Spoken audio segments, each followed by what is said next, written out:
Jason Reed is a student at the LSE. Nearly 16 months have passed since Theresa May's minority government was formed, propped up by a confidence and supply arrangement with the Democratic Unionist Party.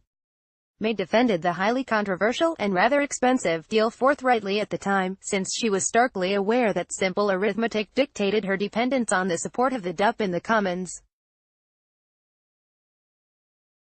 Since then, though, the political climate has shifted rather dramatically, especially in relation to Brexit. Swaths of MPs from numerous parties are now openly advocating a second Brexit referendum, with the Labour leadership perhaps on the brink of making the backing official. Keir Starmer has suggested that the referendum result could be ignored, and the party line appears to be that any deal May presents will be opposed to the death, even if that makes a no-deal Brexit more likely.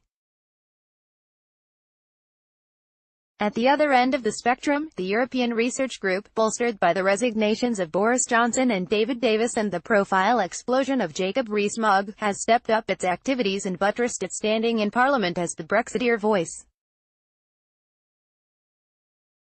It is now the go-to place for Tory rebels. A letter to the Prime Minister from the URG in February urging her to stick to the principles of her Lancaster House speech received direct endorsement from no less than 62 Conservative MPs. None of this is terribly surprising. The Prime Minister produced a Brexit proposal and is sticking to it, albeit with staggering vociferousness. Some noisy backbenchers are in disagreement. The opposition opposes the government, as indeed it should, though it too is burdened with significant backbench rumblings.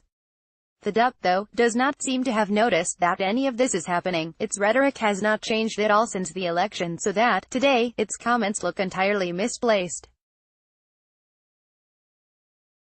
For instance, Nigel Dodds, the DUP's leader in Westminster, said, "We will vote against May's Brexit deal.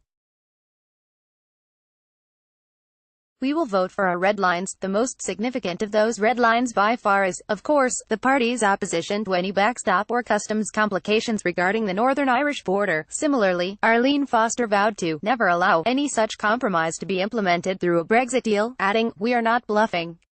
This brand of hollow threat has been churned out by the party PR machine for some time. Back in June, for example, Dodds said that May would rue the day she called the DUP's bluff on Brexit. These statements are baffling because they suggest that the DUP's leverage is as strong as it was a year ago, which it is not, by a long way. The simplistic post-electoral world where May's minority government was supported by the 10 DUP MPs is long gone. Now, owing to the volatile climate in the Commons as crunch time approaches, things are infinitely more complex.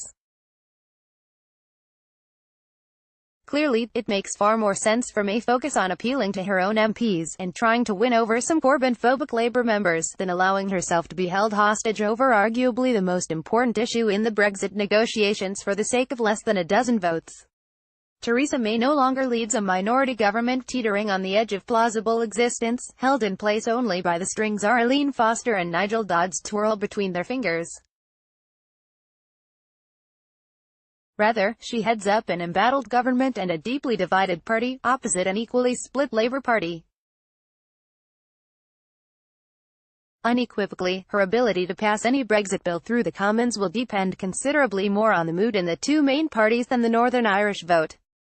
The numbers of Tory and Labour MPs whose votes on such a bill are uncertain and whose decisions will decide the future of Brexit vastly outweigh the influence of the DUP in the House.